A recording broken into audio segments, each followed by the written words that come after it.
Mir war es wichtig, die 3 Punkte mitzunehmen und es war ein schöner Abschluss. Ja.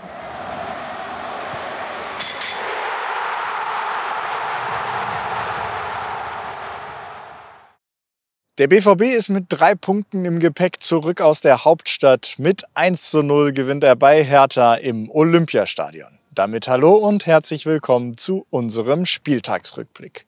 Ich hatte gestern die Ehre, Nobby im Netradio zu vertreten und gemeinsam mit Boris das Spiel zu kommentieren. Wie dort der entscheidende Treffer von Toni Modest klang, das hören wir uns jetzt direkt mal an. Schönes Zusammenspiel der beiden. Özcan auf Höhe der Grundlinie bringt die Flanke. Toni Modest mit dem 1:0. Da ist er dann da. Zusammenspiel der beiden Ex-Kölner. Özcan mit der Flanke und Toni Modest trifft und rennt zu Edin Terzic, der ihm wahrscheinlich unter der Woche genug zugesprochen hat. Das haben wir alle gesagt. Gebt dem Toni noch ein bisschen Zeit. Der wird kommen und da sieht man gerade, wie wirklich was abfällt von dem 34-jährigen Franzosen, der sich da hervorragend durchsetzt im Kopfballduell und den Ball unhaltbar im linken oberen Eck einköpft. Vorne trifft erstmals Toni Modest, der 10. Torschütze beim 10. Pflichtspieltreffer der Saison. Hinten hält ein bärenstarker Gregor Kobel die 0. Heimlicher Matchwinner war in Augen vieler aber ein anderer, Salih Özcan. Erstmals im BVB-Trikot aufgelaufen, direkt mit einer Vorlage, einem Pfostentreffer und vielen gewonnenen Zweikämpfen. Ich habe mich gerade mit ihm über sein Debüt unterhalten. Salih, es hat ein bisschen gedauert. Gestern war es dann endlich soweit. Dein BVB-Debüt, wie war es denn das erste Mal? War schön. Also ich glaube, heim wäre es noch mal ein bisschen schöner gewesen, aber alles in allem habe ich sehr genossen. Mir war es wichtig, die 3 Punkte mitzunehmen und es war ein schöner Abschluss. Ja.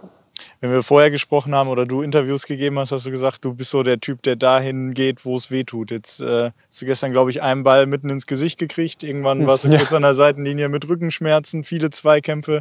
Wie weh tut es dir denn heute so am Tag nach dem Spiel? Ja, am Tag nach dem Spiel ist man immer eher müde. Aber gut, das war, wie gesagt, so ein Spiel, wo ich echt auch viele Zweikämpfe hatte. Ich glaube, Berlin hat es auch eklig gemacht. Die waren auch eklig in den Zweikämpfen. Aber ja, alles in allem waren wir am Ende glücklich. Du warst auch sofort am Treffer entscheidend beteiligt. Erstes Spiel, erste Vorlage. Beschreib das doch mal aus deiner Sicht, die Aktion. Ja, Marius hatte, wie gesagt, einen Einwurf recht weit vorne. Eigentlich wollte ich eher die Absicherung machen, aber habe gesehen, dass ich viel Platz habe und viel Raum habe. Dann habe ich einen Doppelpass mit Marius gespielt, eine Flanke auf den Toni gespielt und dass der die Qualität vorm Tor hat, das weiß, glaube ich, jetzt mittlerweile jeder. Du hast es schon angesprochen. Musst du den Kollegen vielleicht noch zeigen, wie man den Toni dann richtig einsetzt? Nee, also wie gesagt, wir wollten auch vorm Spiel, haben wir es darauf angesprochen, dass wir öftere Flanken spielen sollen, früher Flanken und den Toni mehr ins Spiel bekommen wollen. Ja, und das haben wir auch getan. Wir haben echt öfter geflankt. Zu den Spielen davor kann man das auch statistisch, glaube ich, sehen. Und klar, am Ende haben wir wenig Chancen genutzt, die wir dann hatten. Aber alles in allem sind wir trotzdem glücklich, dass wir das dann über die Zeit gebracht haben. Dein Debüttreffer hättest du um ein Haar auch noch gemacht. Den bewahrst du dir dann fürs erste Heimspiel auf? Oder? Ja, ich hoffe es. Ich glaube, ich habe ihn eigentlich ganz gut erwischt. Bisschen zu weit links nur, sodass er am Pfosten dann wieder rausgekommen ist. Aber wenn es heim ist, ist es umso schöner, ja.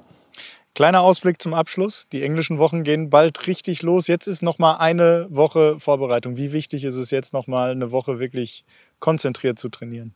Ja, konzentriert, aber auch mit der nötigen Leidenschaft. Wir wollen jetzt unabhängig von den englischen Wochen auch das Spiel jetzt gegen Hoffenheim gewinnen und mit einem guten Gefühl dann in die englischen Wochen starten.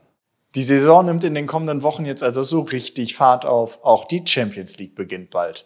Für den BVB geht es jetzt aber erstmal in die Vorbereitung auf das Freitagabendspiel zu Hause gegen Hoffenheim. Das war's für heute hier vom Trainingsgelände. Euch noch einen schönen Restsonntag. Tschüss, macht's gut und bleibt gesund.